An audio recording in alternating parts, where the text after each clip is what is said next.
doing a play at the moment, and the line with Shakespeare in it, and the line is, "My love is like a jewel, my known and not my known." It's lovely. Yeah. Yeah, I like a bit of Bill. Mm. I didn't when I was at school. Don't make me read this shit. Well, I think I'd have been all right reading it. It was the studying it was the pain.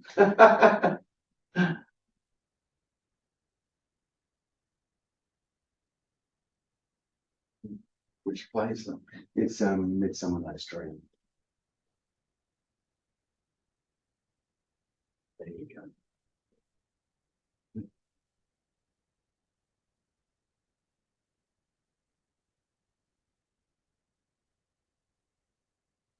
With the survival aspect of this kind of, and it feels as if it's always, well, every generation seems to think they're the most violent generation ever, or the threat seems to be mounting all the time. It's always been said that. Yes, Yeah. and the end of the world's been it's imminent. Always. And but it always is for the South. It is, yeah. That's true. Yeah. But the what? The self, the person, the experience, yes. Oh, the self. Yeah. Yeah. I mean, it's right. Right. Exactly. It's right to feel that. On a personal level and also a global level. But in terms of, the animal kingdom we were talking about, and how, I look at a squirrel, say, and it seems to be going through what humans are going through, having an existential crisis at every moment. It does, right. Squirrel not particularly. Yes. I think you picked the wrong animal. Not just good example. Using that neurotic. They look neurotic. They do. Always hiding their nuts, and True. Well, better than exposing them. Lions do that.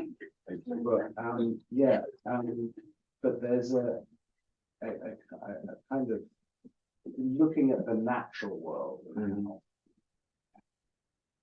I look at the natural world and I think that's how you should be. There is a freedom in I've got a cat at home who just sleeps all day long and has no guilt about that, and Definitely not. But I do look at something like a squirrel and I think, well, that's natural for the squirrel to be so. And does the squirrel ever relax? Maybe it does. I don't know. I haven't watched a 24-hour squirrel, but they sleep. So squirrels, we usually see them on the ground. Yeah, that's when they're most vulnerable. Right, that's true. They're going to be shitting their pants. Oh yes, yes. Was coyote? I don't know what you got around here. It'd be foxes. Some cats, and they're vulnerable on the ground. Yes, up a tree, nothing's getting. Right. Yes. They're probably like that. Like that. Or also maybe we're projecting onto them. You look nervous or whatever, but maybe they're not. Maybe it's just they're just quick, aren't they? Yes, but they do look paranoid. They do. That is true. Yeah, so well, if you were choosing a squirrel or cat, you'd go cat every day. Yeah. So if you had a choice, I need to. Yeah.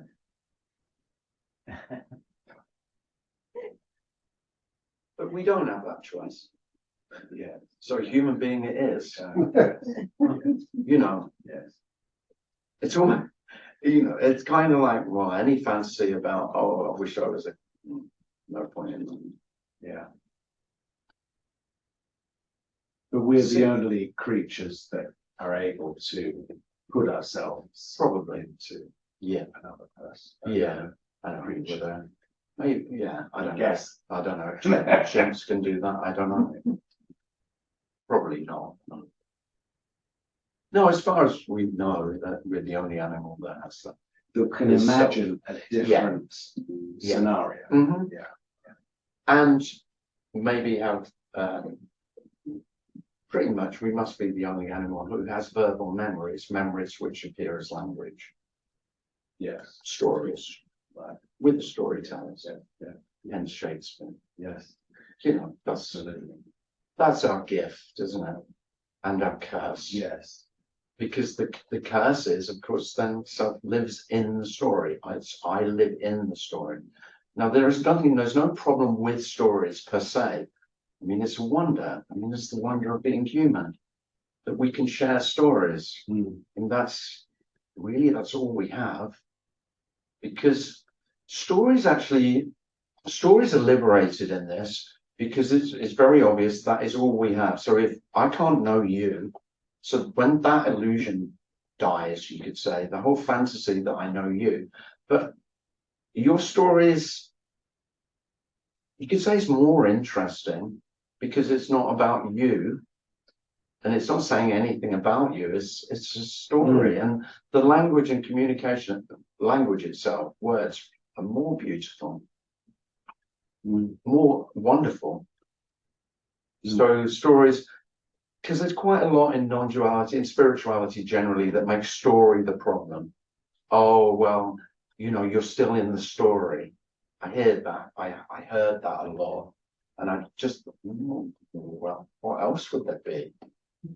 You know, so that's not a problem. The problem is that I identify my story and then I'm comparing it with yours, and then I can have longing that mine was.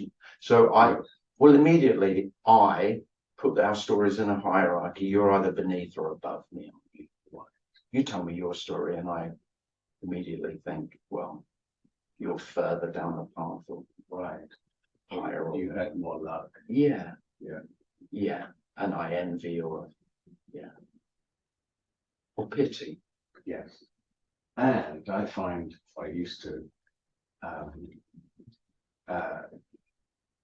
you know, I've got quite a dramatic story, and that my mother was 8 months pregnant with me when my father died, right? So that's a really juicy story. Now, I used to enjoy telling people that because I knew that it was dramatic, that somehow I was more interesting. Well, you know, well, so I used it. As I can see how that would be. Yeah.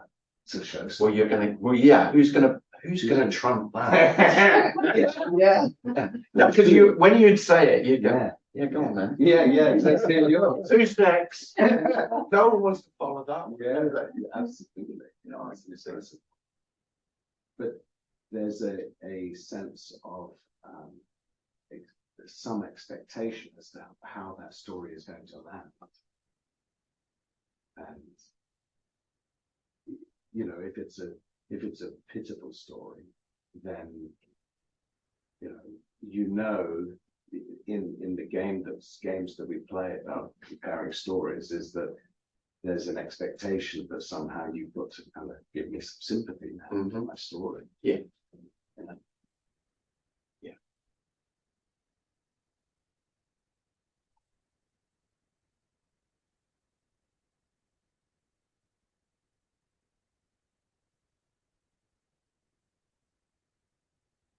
What's very obvious is, even though all our stories that we call our lives are unique,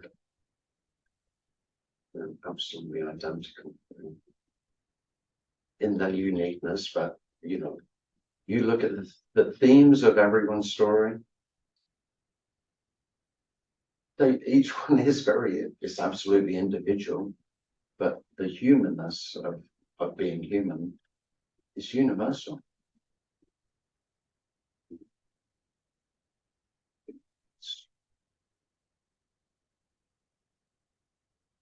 Especially the loss that self is so afraid of.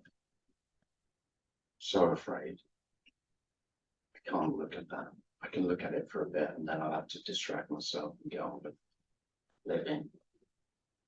If I allow it, if it again, it feels like it would consume me. So it feels very compassionate to say there's nothing to feel. those feelings that I've been afraid of.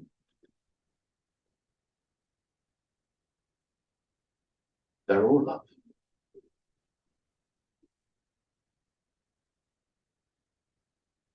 When you allowed yourself to be consumed by sorrow, I can't emphasize enough. yes, I did not allow it. I fought it right to the fucking death.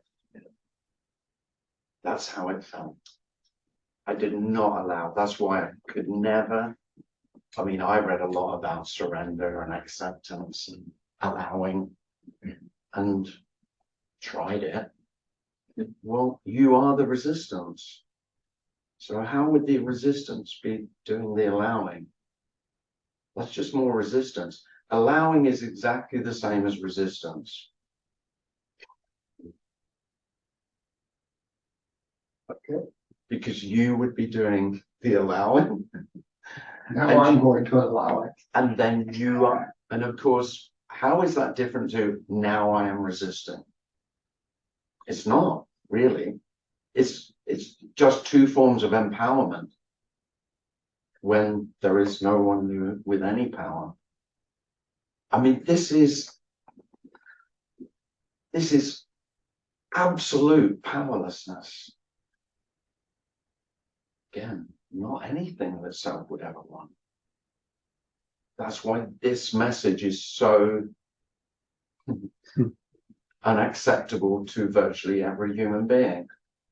I mean, there's so few people who will ever, it will resonate with at all, because it's saying, it's not even saying you have no power, it's saying you're not. That's worse than having no power. Because if I have no power, at least I could have some. You might get some. Yeah, I could at least get a bit more. I am powerless right now, but I can, by my own efforts, I could. If I listen to the right teachers, they can help me find my power.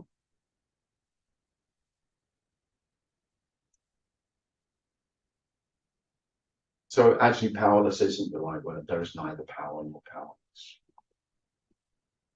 Unconditional love. No power, no powerless.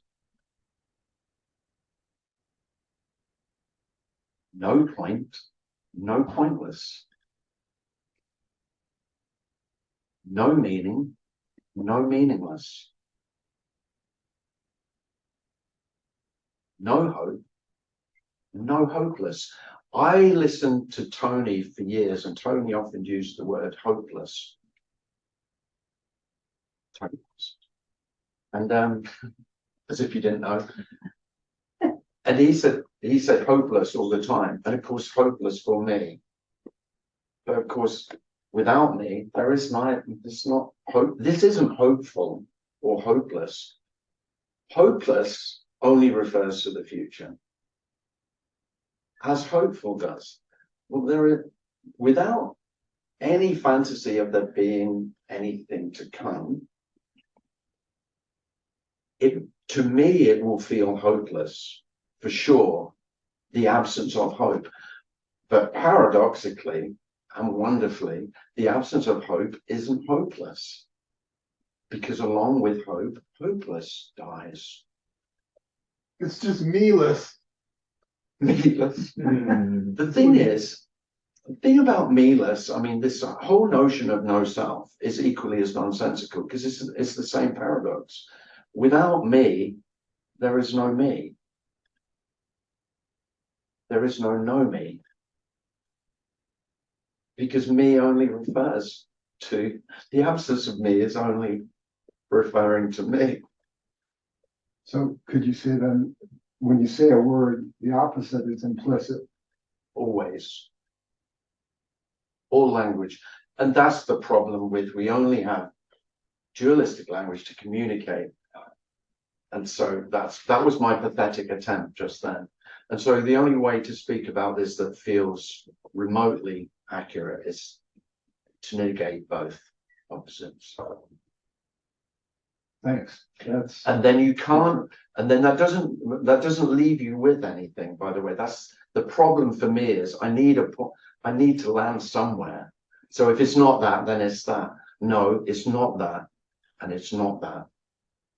It's this. So what is this? Oh, it's both and neither, because both can appear, but both are equally empty. So it's not that I'm not saying that there'll be no hope. You just hopeful thoughts won't appear, or feeling hopeful, or feeling hopeless. In Sanskrit, they call that neti neti. They which do. is not this, not that, but not this, and not that. That's about right. I'm not very good with Sanskrit. It was worse than Shakespeare. I found Advaita worse than Shakespeare. I couldn't get to grips with that.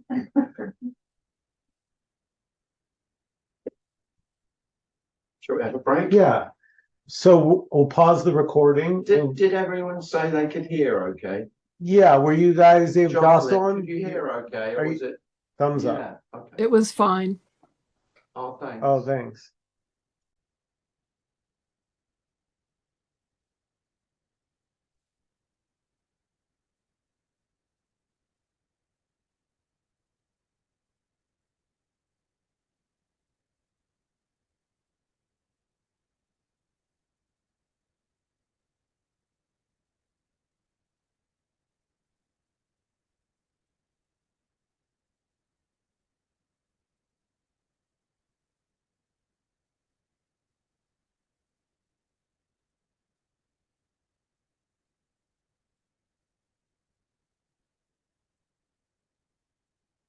Has anyone on the Zoom got a question?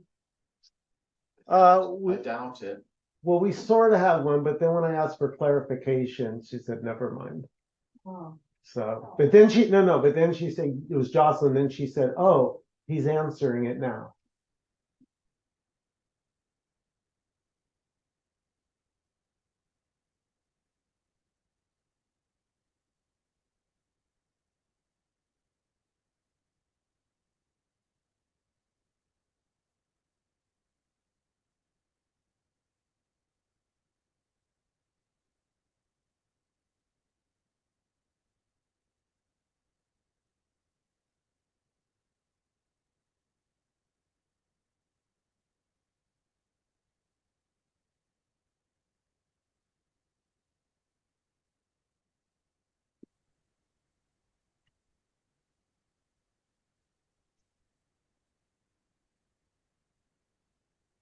So Tim, what would you say about seeking futile?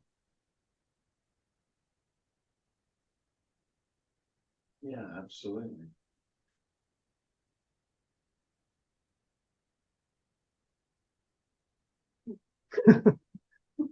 Thanks for coming. You're welcome.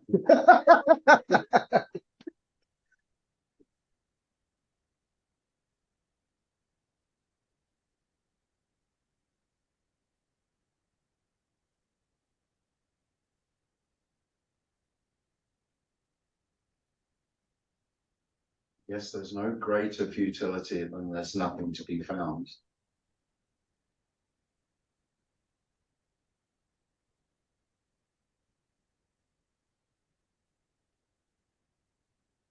You know, it reminds me of like a story of an Easter egg hunt where the child's told, yeah, there's a golden Easter egg, so go find the golden one because that's the best one, and there isn't one. Yeah.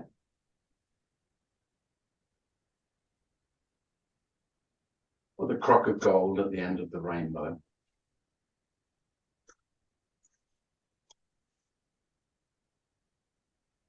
No pot of gold. No end of the rainbow. No rainbow. No crock. Just a crock of shit. Oh, okay. Sorry, we have a question, but she wants to ask it herself. Yes, Jocelyn. No, it's No, Maria? Jocelyn. Maria. Maria. Yeah, go ahead and unmute Maria. I did. Hello, everyone. Hi, Tim. Can you hear me? Yes, we can hear you. Yeah, so I saw you, Tim, in Folsom, and after that weekend, there was a lightness. There was really felt wonderful for a while, and then the heaviness of the person came back again. You know, once you're outside of this cocoon of retreat feeling, you know, hours and hours of listening to this message. And then it feels good. I never get tired of it. However, you know, life sets in and then you have to go to work and do this and this. So the heaviness comes back again. Maybe not as heavy as before, but it's still, the weight is still there a little bit. Do you have any ideas about that? No.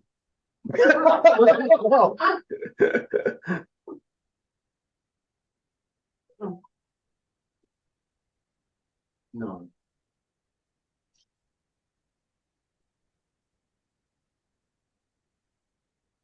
It's okay.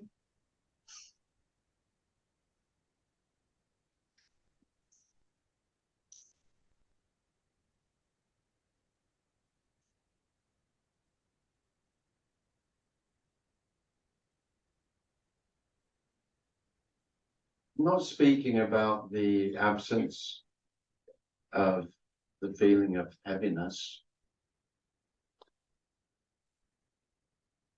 I'm saying that the heaviness is light.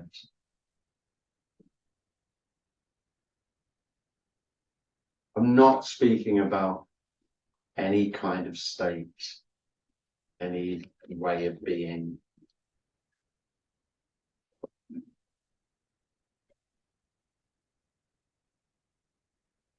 I'm not talking about life being better. There's the search. Now, every human being has their own unique idea. There are common themes, but every human being has their own fantasy about how my life could be. And probably with that, how it should be. They're not two, really. So, but it's all about better, however I've imagined what that better would look like. That's not what I'm speaking about. So it doesn't surprise me at all, Maria, that life's not better in the sense that you imagined it might be, because it's just as it is. So if there's a sense of heaviness, which you might call the sense of being me, that's not wrong. I'm very happy to say there's nothing wrong. There's nothing that could be right. This can't be made right. That's love.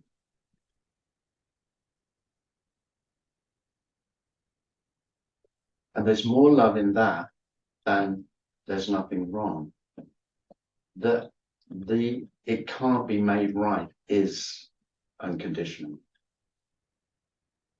And that is not what self ever wants. I can only live in this fantasy that life could be better or worse than it actually is.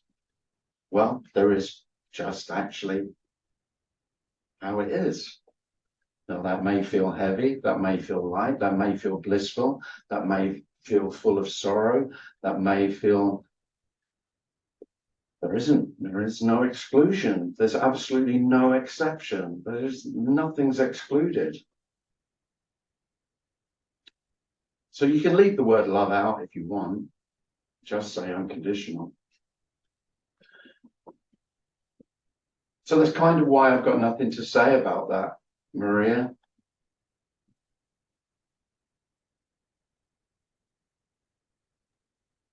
It's okay, thank you. I guess I'm still trying to get somewhere. I think it's like when I'm in the meeting, there's a relaxation of that energy, and I'm just there. I am more there, actually. I'm more here, so to speak. Yeah. And when I'm left on my own, there is I don't, it's not even clear. There's nothing wrong in my life, but there's this feeling like there's something not quite right. And, Yeah. and that something not quite right is me, actually, you know. Yeah, the sense of me is there's something not quite right. Yeah. Yeah. Yeah. I don't know what's wrong, but there's something not quite right. Exactly. Yeah, That's there's nothing that's a wrong. pretty good definition of self right there.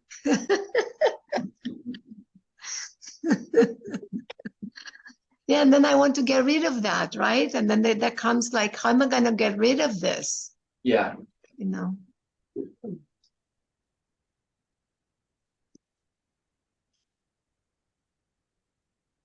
Nothing to get rid of.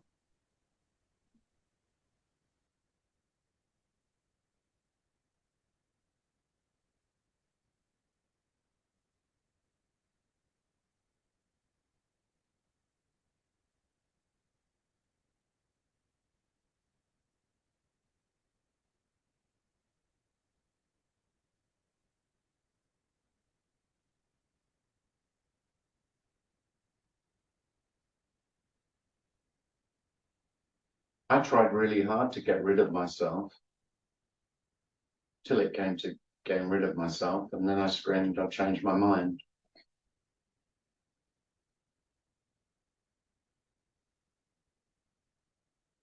That's not what it's not what self ever wants. To be left completely in, or not to die, to be non-existent, to never have existed. It's unimaginable. So there is a terror where nearly every self is afraid of death, but there is something worse than death for some, which I never was. I'm sorry, I couldn't do it.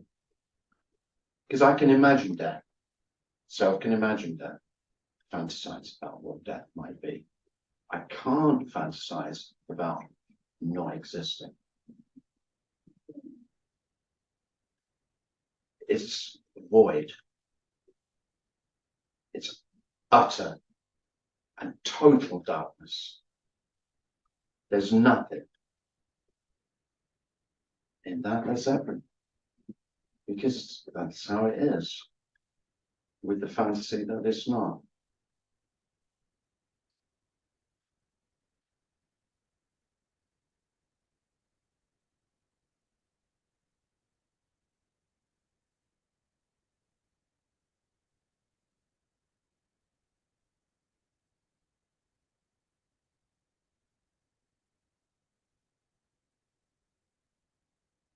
I mean, it is a strange thing to talk about because it's every time I speak about this, I'm very aware of sitting, listening to someone speak about this. I did it a lot, a lot.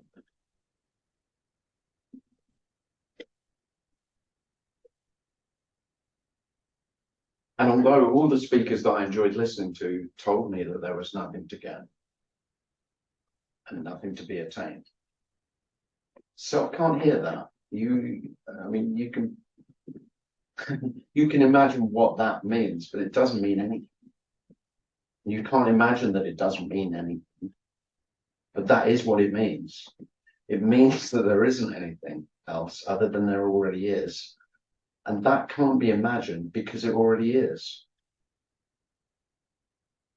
And even the imagining of it is it.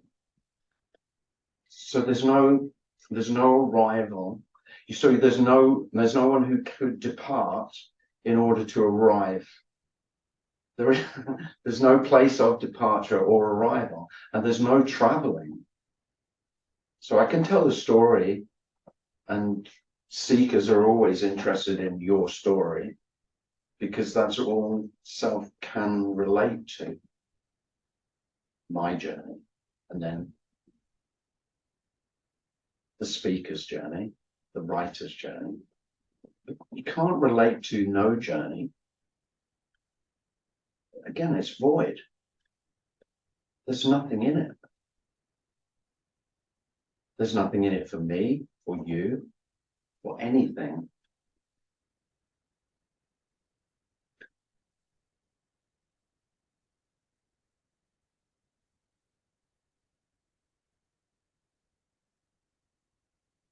And if you've heard me speak before, I always, everyone wants to know when it happened, how it happened, the happening, not that any old happening, not when I lowered my golf handicap and got a hole in, got 3 birdies. Because I'd rather tell that story. That's much more enjoyable. But when it happened, and because it's of no one wants to hear that it didn't happen. You don't want to hear that.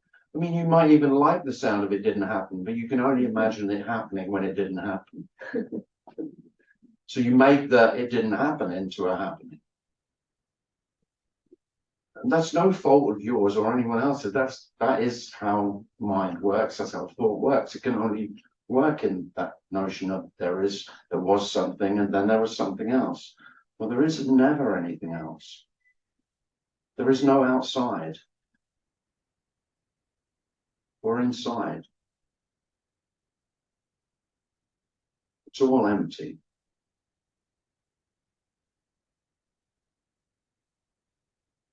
This fullness is empty.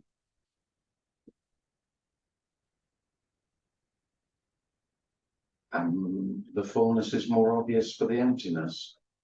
No one makes any sense of that. So you could be waiting until you've heard that phrase many times. It's a popular phrase. I like it still. Empty fullness.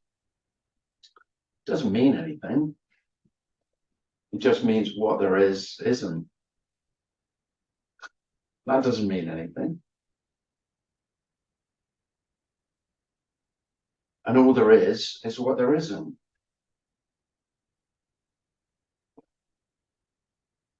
If you can make sense of that, great. But I would say don't bother. It's not like I've made sense of that. It's just that there is everything, and everything is empty. The whole sense of there was something known inside that knows everything outside just doesn't appear. But there's no knowing of no one. This whole illusion that a human being could know that they know one is so risible. It's funny. There's no more someone to know no one than there is to know someone. It's all a joke.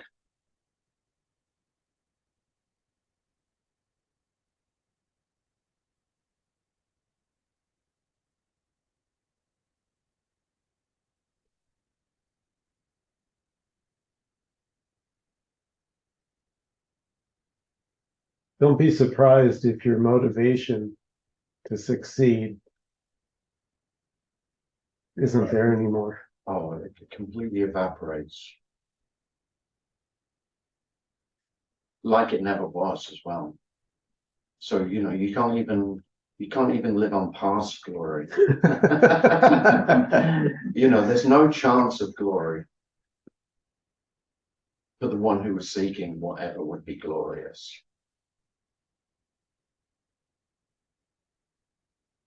Wouldn't you say that, say for example, golf, and when that evaporation of this idea of success has taken place, I have heard you say that your golf handicap did improve. So I'm looking at that because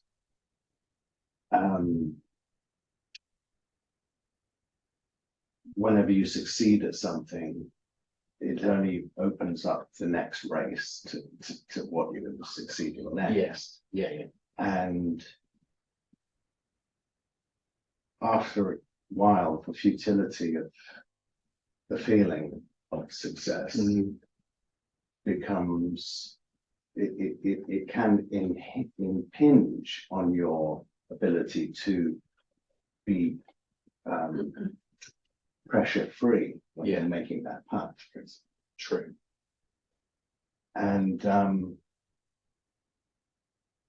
finding it the same with with what I do with stage act is that there's a hands-off feeling of just before I go on, if I'm in the wings and I go on, it's like now I'm just, whereas before there's all this stuff going on in my head, and just just whatever happens, and I have quite a reputation amongst the people I work with as coming out with some real gobbledygook shite come out of my mouth when I'm meant to be doing Shakespeare, and I just like like that, and it's appalling because it's supposedly humiliating, and it is, but at the same time it's very freeing because who gives a fuck? Oh, it's hugely freeing, yeah.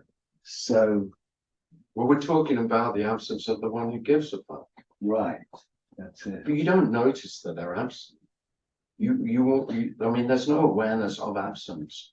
I mean, I think that's a hook, that's a real hook. That was a big hook for me as a seeker, was I was waiting until I was aware of the absence of the one who would be aware of being absent. Yeah. Right, and you can't. No. So, No, there's no sense of that. I only was aware of the absence of of me, you could say. There was no awareness of that at all. There was no sense of it. The only the real, it was just in the absence of the symptoms of me. That's the simplest way I could say it. And the one that was most obvious was self-consciousness. It was really obvious that I couldn't see myself.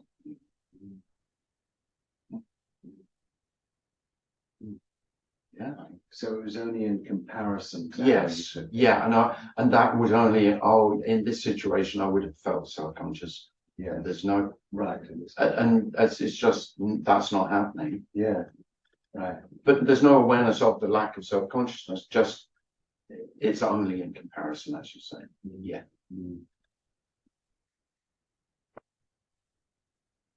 Yes, and I will emphasize that it's funny when we talk about being aware of self. There's two ways we speak about it: one positively and one negatively. We speak of self-awareness as a really positive thing. I work shitloads in therapy on it. So self-aware. Oh, and just no, I'm really, I've made a lot of progress. Oh, I've a lot of shadow work, bringing the shadow into awareness, all of that shit, a lot of that, and felt good about it. Self does love that, becoming more self-aware, and then that's positive. And then on the other side, we've got self-consciousness, which self really hates. I don't like that. Same, it's exactly the same, and yet we long for it and we loathe it. Yeah. Yes. It's a curse, and yet we desire more of it. Nothing wrong with that. But there is, I mean, even though I can't say there's no awareness of being free from that, there's no one free from it, but freedom from self-consciousness is liberating, just as you described it. That's the sense. When you were saying it, I was thinking, well, yeah, that's beautiful. Others won't necessarily say so. They'll say, well, you're nowhere near as good as you were when you were really self-conscious and trying not to be shit and make a tit of yourself. Yeah. So, and humiliation, not being afraid. I mean, self is so paranoid about humiliation. Just the dread of humiliation. I'll make a fool of myself. Freedom from that. I mean, that alone makes this worth speaking about. Not to many people, but as speaking about it, I mean, that alone is worthy of speaking about this. So there is a kind of use. Let's Be honest, there is a kind of use. Well, you said it's useless. Yeah, It is yeah. a kind of use. Oh, no, yeah. Oh, yeah, I can contradict myself all the Yeah, time. yeah. But No, it- no, I mean, I think it's important to do that. No, but it's not something that, so No, when no, I it's not say it's yourself. useless, I'm saying it's useless to me. It's to To me, the yeah. human being, it's not. If I didn't think human beings would be better off without their sense of self, Right. I wouldn't speak about it.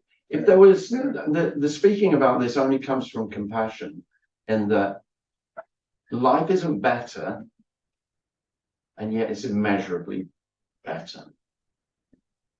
The lightness of everything being just as it is unspeakably, it's hard to say. So yeah, so I say Yeah, there's and no that's I part, say no benefit, and then I say there's Right. huge benefit. which is part of the joke.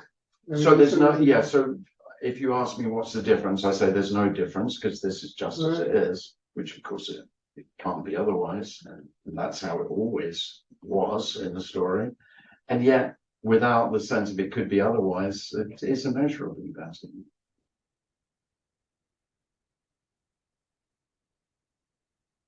And if I was giving you a path and a practice, humiliation would be right up there as one of them. You know, go for that. Everything you fear most. I'm joking, because you can't do that, but it's what self is afraid of most, and of course it's hugely inhibiting. There's so much fear in humiliation.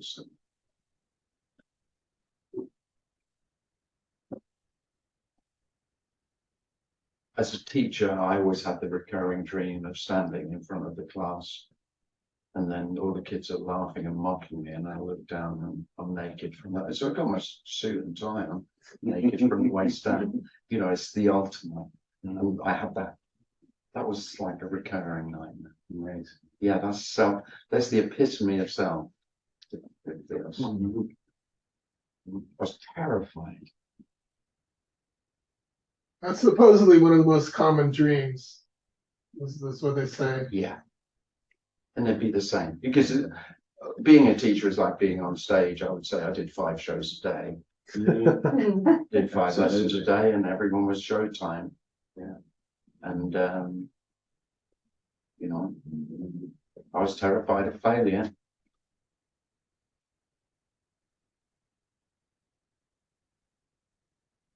So it's wonderful that you can't fail, but it's even more wonderful that you can't succeed.